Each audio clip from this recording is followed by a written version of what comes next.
Hi there, welcome to the penultimate deck video of the week. Yeah, I want to play again something that's mono.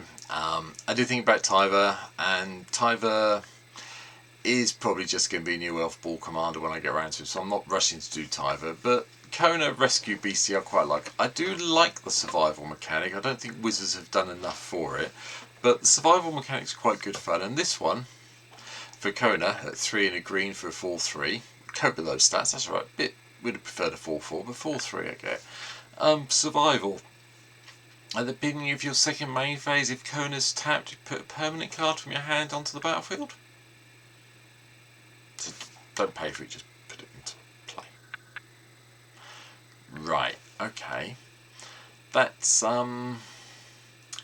yeah, that's tasty, I think. Well, I think this version of the deck is anyway, so here we go. Bit of fun for a mono green deck today, so here we go. Before I go through the deck though, I will point out one thing. Tabletop value $1,454.22. You can probably work out the one card in the deck that's bumped this up. I will get to it when I get there and I'll just point it out. So you can cut it out and replace it with something else. But it's in here because, as I said on many times before, I play mainly online. So, yeah, here we go. This is what we're doing. So, creatures. 35 of them. We want survival, ways of keeping Kona tapped, so bear that in mind as we're looking at some of these. Alazorius Shepherd stops everything being countered, and then we can turn the elves we control into dinosaurs if we need to.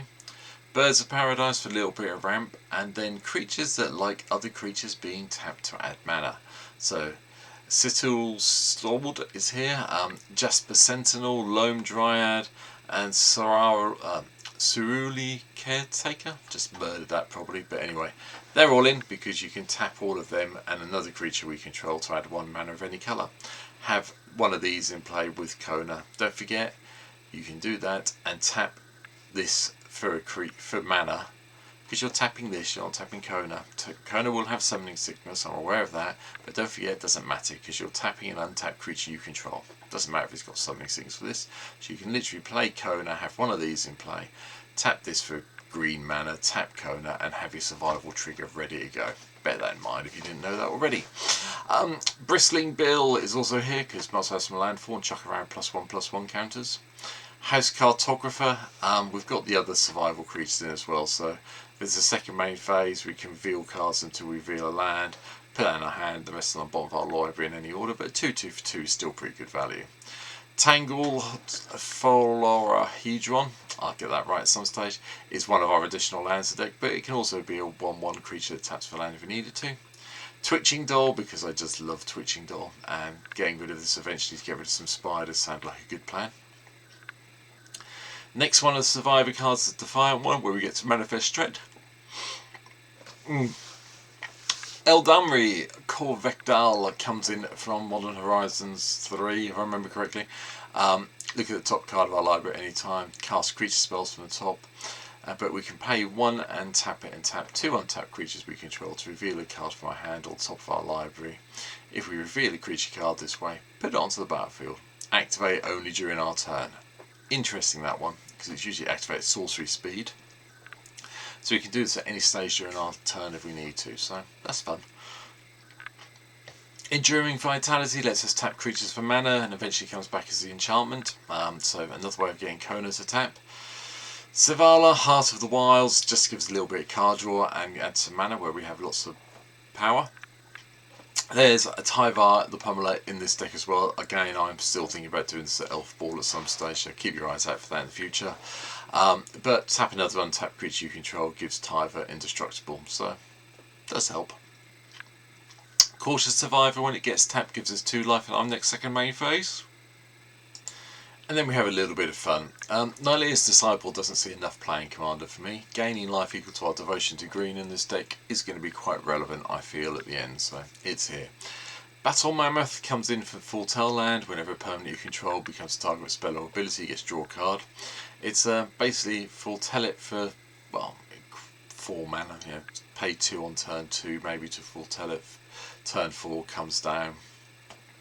It will happen. 6/5 on turn 4 is pretty good, just so we're clear. Yep, Oja's here because it's green. Rootwise Survivor does the whole survival trick, and then we can turn one of our lands into an elemental if we want to.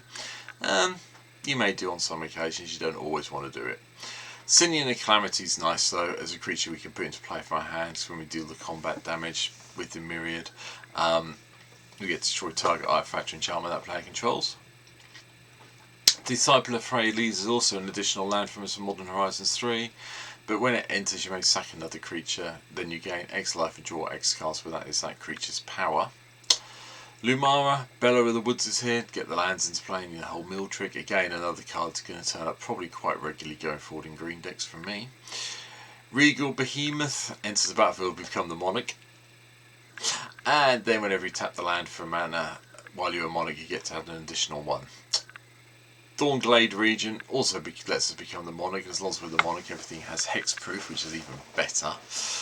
Hornet Queen's a lovely one to drop in on Kona once we've got them tapped, to get all of the 1/1 flying insect tokens into play. Nyx Bloom,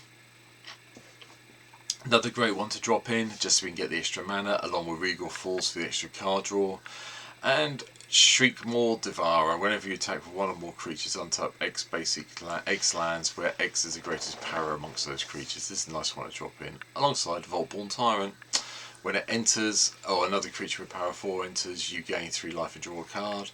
And when this dies, if it's not a token, create a token that's a copy of it, except as an artifact in addition to its other types. Now they're the end of the creatures you want to drop in with Kona. These last two you really want to cast.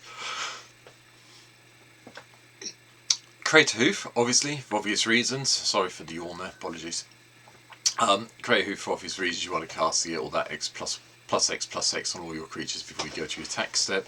And Apex Devastator, because yeah, you can put it into play for just have a very boring 10/10, but you'd rather cast it for 10 mana and do the Cascade trick 4 times, wouldn't you? Yeah, that's what I thought. Anyway, beyond that, Garruk, Wild Speaker, help us untap some lands, give us a beast if we need it, or give all our other things trample and +3/+3 to win the game if necessary. Smuggler's Surprise lets us mill 4, get 2 creatures back.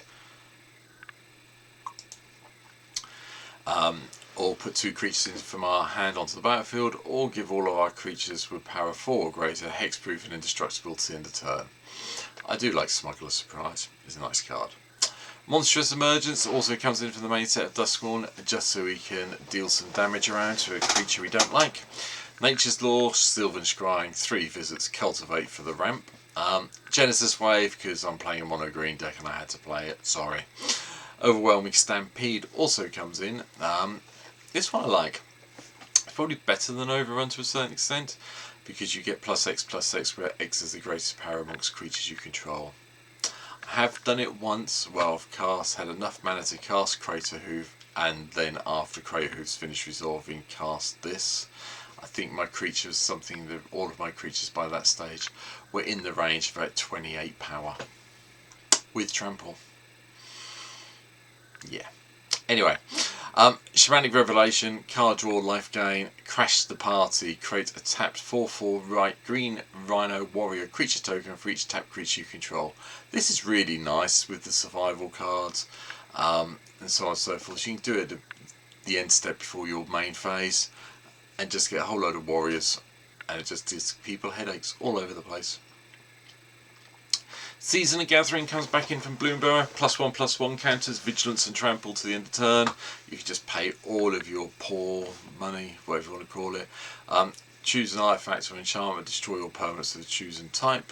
So you can wipe the board out of all the enchantments and all the artifacts that are annoying you.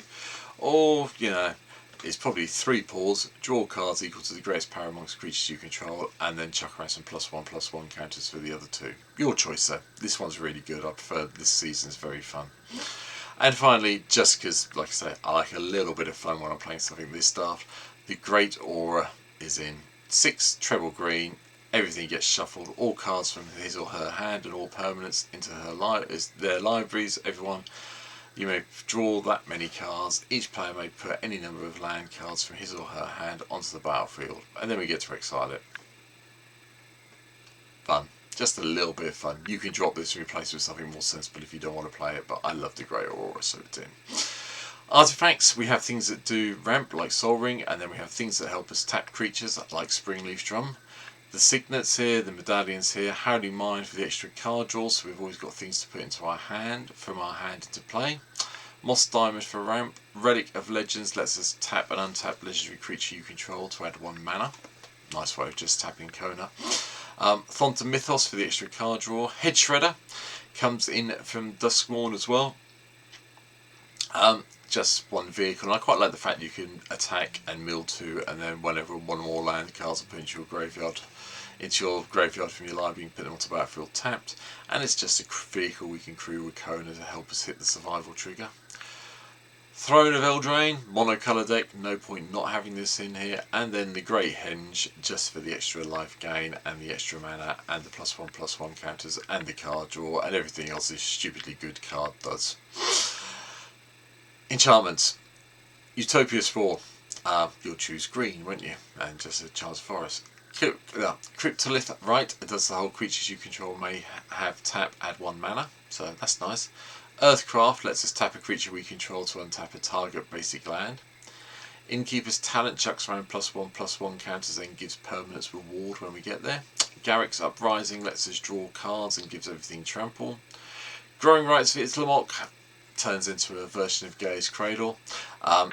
Rights of Flourishing, extra card draw and the additional land drop.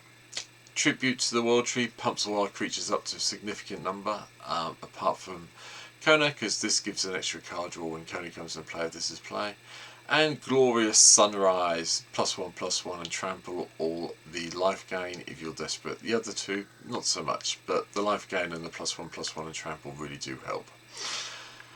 34 lands in the deck plus the 2 double face cards already mentioned. The reason the cost of the deck is so high is Gaia's Cradles here. You can take this out and just play a 20-second forest, it's fine.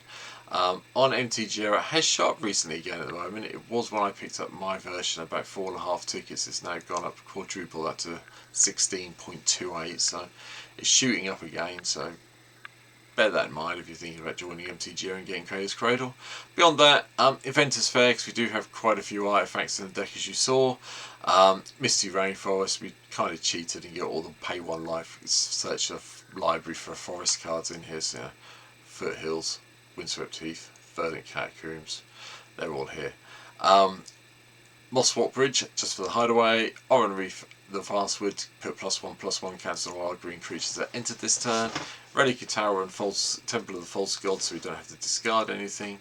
The Shire is lovely because it's another way of tapping a creature down and getting a food token. So you can use this and Kona to tap it and get food, and it gives Kona tapped in, so it's pretty cool. But that's it. That's my take on our rescue beastie. I hope you've enjoyed today's video. Leave me comments down below if you think there are things I've missed out that I should have included in the deck. Let me know down below. Hope you can hit the subscribe button if you haven't been here before. I'd appreciate it. And there will be a stream at some stage this week. Not quite sure when yet. I'll get an announcement out. I'll do maybe a quick video. They have got something special happening this weekend though, so bear that in mind. But for now, thanks for watching, take care, and I'll see you tomorrow's video where we take a break from Duskmourn, so I'm doing a requested deck from one of my teams. So for now, take care, see you soon, bye.